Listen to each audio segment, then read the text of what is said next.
एक चंद्रयान गया, दूसरा चंद्रयान गया, अब तीसरे की बारी है। इसरो का मिशन चंद्रयान 3 लॉन्च होने को लिए तैयार है। तैयारियां तकरीबन पूरी हैं और चंद्रयान 3 लॉन्च किया जाएगा। चंद्रयान 2 2019 की इन तस्वीरों को शायद ही कोई भारतीय होगा जो भुला पाएगा। अपने रास्ते से डाइवर्ट विक्रम लैंडर की ये तस्वीर, लैंडर से संपर्क टूटने के बाद कमांड सेंटर की ये तस्वीर, और जिससे हर भारतीय का सीना पसीज गया वो थी ये तस्वीर। खैर, इन्वेस्टिगेशन में ये पता चला है कि चंद्रयान 2 चांद की सतह पर किसी सॉफ्टवेयर ग्लिच की वजह से हार्ड लैंड हुआ था। सतह से करीब 2.1 किलोमीटर ऊपर से चंद्रयान 2 में गड़बड़ी शुरू हो गई थी और वो अपनी दिशा से भटक गया था। अगर उस समय भारत चांद पर विक्रम लैंडर को सही सलामत उतार देता तो भारत चांद पर उतरने वाला चौथा देश बन जाता, लेकिन शायद कुदरत को यह मंजूर नहीं था। भारत के चंद्रयान 2 से पहले इजराइल चांद पर परास्त हो चुका था। इजराइल स्पेस एजेंसी का बर्सित लैंडर एक सॉफ्टवेयर ग्लिच की वजह से हार्ड लैंड हुआ था। इसके अलावा 25 अप्रैल 2023 को जापान की एक प्राइवेट स्पेस एजेंसी द्वारा भेजा गया होकुटो आर लैंडर भी चांद पर उतरते वक्त किसी सॉफ्टवेयर ग्लिच की वजह से सतह पर क्रैश लैंड हो गया। लेकिन भारत ने हार नहीं मानी, लेकिन उस गलती से सीखकर निर्णय किया है कि चंद्रयान 3 का जो कि लॉन्च किया जाएगा। 3 सालों से चंद्रमा 3 पर कई तरह की अटकलें लगाई जा रही थीं कि आखिर इस मिशन में क्या होगा, कितना खर्चा होगा और वो चांद पर क्या करेंगे। तो आज की वीडियो में हम इस चंद्रयान 3 के बारे में जानेंगे एकदम डिटेल में। चंद्रयान 3 भारतीय स्पेस एजेंसी इसरो का प्रोजेक्ट है। बताया जा रहा है कि चंद्रयान 3 के मिशन में 600 करोड़ से ज्यादा की लागत आएगी, जिसका प्राइमरी ऑब्जेक्टिव रहेगा कि एक लैंडर और रोवर को चांद की सतह पर सफलतापूर्वक लैंड करवाना। लेकिन यह मिशन इतना कठिन इसलिए बन जाता है क्योंकि भारत चंद्रयान 3 को साउथ पोल पर लैंड करवाना चाहता है। अब साउथ पोल पर दिक्कत यह है कि हम साउथ पोल पर किसी भी चीज से सीधे कम्युनिकेट नहीं कर सकते और न ही वो कम्युनिकेशन रियल टाइम में होगा। ना तो हम चांद के साउथ पोल को सीधा ऑब्जर्व कर सकते हैं, इसलिए लैंडिंग इतनी कठिन बन जाती है और यहाँ पर गलती की कोई गुंजाइश ही नहीं रहती है। इसके अलावा अब तक साउथ पोल के इलाके को इतना ज्यादा एक्सप्लोर भी नहीं किया गया है, इसलिए हमें वहां के बारे में इतना नहीं पता है। इसलिए भी साउथ पोल पर लैंड करना थोड़ा मुश्किल काम है। इसरो का चंद्रयान 2 भी साउथ पोल पर क्रैश लैंड हुआ था और अब चंद्रयान 3 को भी साउथ पोल ही उतरने का प्लान है। आपकी जानकारी के लिए बता दें कि चंद्रमा के दक्षिणी ध्रुव के कई बड़े हिस्सों पर मौजूद क्रेटर अरबों वर्षों से सूर्य की रोशनी से अछूते हैं। कह लीजिए कि वहां एक किस्म का परमानेंट शैडो, स्थायी छाया है। इस वजह से वहां का तापमान काफी कम है और वहां बर्फ मिलने की संभावना है। कई देशों के ऑर्बिटर्स ने चंद्रमा के दक्षिणी ध्रुव की छानबीन की है। इनमें अमेरिका के लूनर प्रोस्पेक्टर 1998, LRO 2009, लैक्रोस 2009, चीन का चैंगी 4 2018 और भारत का चंद्रयान 1 2008 प्रमुख हैं। अब आपका ये सवाल हो सकता है कि अगर साउथ पोल पर इतना कठिन है तो हम बार बार साउथ पोल पर ही क्यों जा रहे हैं। तो इसका उत्तर ये है कि चंद्रयान 1 ने चांद के साउथ पोल पर ही पानी की खोज की थी और आगे चलकर नासा के लूनर रिकॉनेसेंस ऑर्बिटर ने ये कंफर्म भी किया था कि चांद के साउथ पोल पर पानी मौजूद है। चांद के इस इलाके में कुछ ऐसे क्रिएटर मौजूद हैं जो कि सूर्य की रोशनी से दूर अंधेरे में रहते हैं। हमें वहां पर पानी मिल सकता है। इसके अलावा सूर्य की रेडिएशन से दूर होने की वजह से उन क्रिएटर्स में अगर हमें जीवन के संकेत मिले वो एक बहुत बड़ी खोज होगी। इसके अलावा हमारा चंद्रयान 2 साउथ पोल पर ही क्रैश हो गया था और मेरे ख्याल में चांद के साउथ पोल पर दोबारा उतरने के लिए इतनी मोटिवेशन काफी है। खैर, हमारे इरादे वही हैं और हमारा मकसद वही है, लेकिन चंद्रयान 3 ये पूरी तरह बदल चुका है। ये चांद की सतह और ऑर्बिट से डाटा कलेक्ट कर पाएगा। इसमें एक लैंडर और एक रोवर, इसमें एक प्रोपल्शन मॉड्यूल शामिल है। लैंडर और रोवर चंद्रयान 2 के विक्रम लैंडर और प्रज्ञान रोवर जैसे ही होंगे, लेकिन कुछ बेहतर बदलाव के साथ होंगे, जिनकी बात हम आगे इस वीडियो में करेंगे। लेकिन चंद्रयान 2 ऑर्बिट की जगह चंद्रयान 3 में एक प्रोपल्शन मॉड्यूल होगा, जो कि किसी ऑर्बिट की तरह चांद को ऑर्बिट करेगा। लैंडर और ग्राउंड कंट्रोल के बीच बात करने के लिए इस्तेमाल किया जाएगा। चलिए इसके तीनों कंपोनेंट को विस्तार से जानते हैं।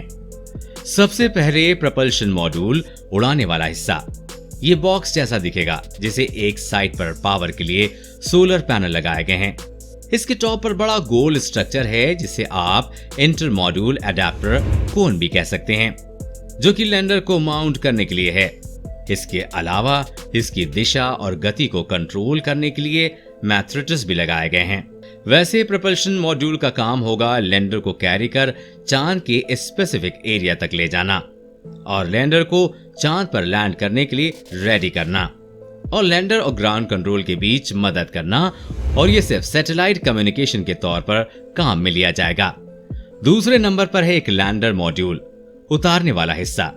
ये भी बॉक्स जैसा दिखेगा और सरफेस पर रेस्ट करने के लिए इसमें 4 पैर होंगे और लैंडिंग के समय उतरने के लिए इसमें भी लैंडिंग थ्रस्टर लगे होंगे और इसका वजन 7552 किलोग्राम है, जिसमें 26 किलोग्राम का रोवर भी है।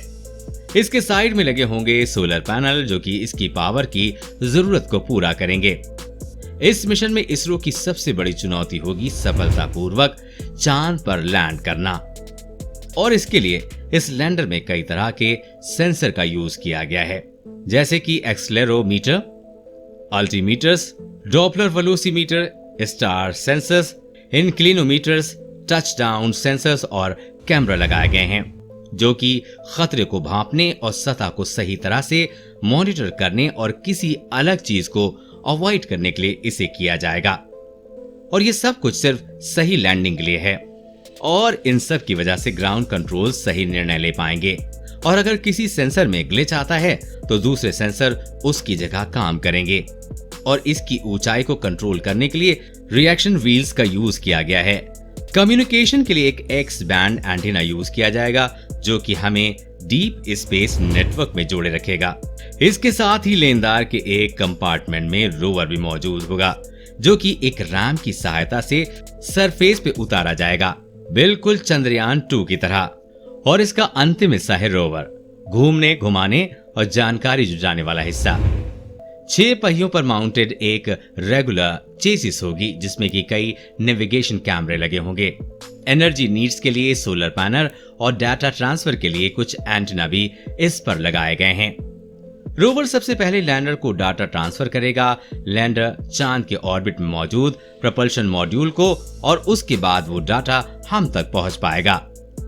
लैंडर में एक और इंस्ट्रूमेंट है, जिसका नाम है चंद्रा सरफेस थर्मोफिजिकल एक्सपेरिमेंट, जो कि चांद की थर्मल प्रॉपर्टीज एनालिसिस करेगा और देखेगा कि अलग अलग कंडीशन में यहाँ की सतह का थर्मल बिहेवियर कैसा रहता है। इसके साथ ही वहां पर होने वाली हलचल या भूकंप की गतिविधियों को नोट करेगा। इसके अलावा इसमें the radio anatomy of moon bound hypersensitive ionosphere and ionosphere यानी कि रंबा नाम का इंस्ट्रूमेंट भी लगाया गया है। ये इंस्ट्रूमेंट चांद के एनवायरनमेंट में मौजूद गैस और प्लाज्मा को स्टडी करेगा, और passive laser retro reflector array भी लैंडर में मौजूद होगा, जो कि इसरो को नासा द्वारा दिया गया है। ये पृथ्वी और चांद के बीच की दूरी को देखने के लिए यूज किया जाता है। लैंडिंग लाइट की लोकल सरफेस, वहां की कंपोजिशन आदि को स्टडी करने के लिए है। इसमें 2 इंस्ट्रूमेंट हैं, एक है अल्फा प्रैक्टिकल एक्सरे स्पेक्ट्रोमीटर और दूसरा है लेजर इंडक्ट ब्रेकडाउन स्पेक्ट्रोस्कोप, जो वहां की मिट्टी और लोकल सरफेस को स्टडी करेगा। तो ये थे इंस्ट्रूमेंट जो कि लैंडर और रोवर साइंस मिशन पर परफॉर्म करने के लिए यूज करेंगे। शुरुआत में हमने चंद्रयान 3 के ऑर्बिटर यानी कि प्रोपल्शन मॉड्यूल के बारे में बात की थी।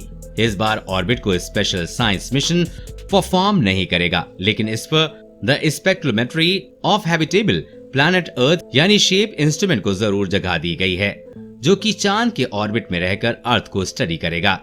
ये वाकई एक अच्छा कॉन्सेप्ट है। सीधी सी बात यह है कि हम चंद्रयान 3 से वो डाटा इकट्ठा कर पाएंगे जो चांद पर भविष्य में कॉलोनीज बनाने के लिए चाहिए होगा।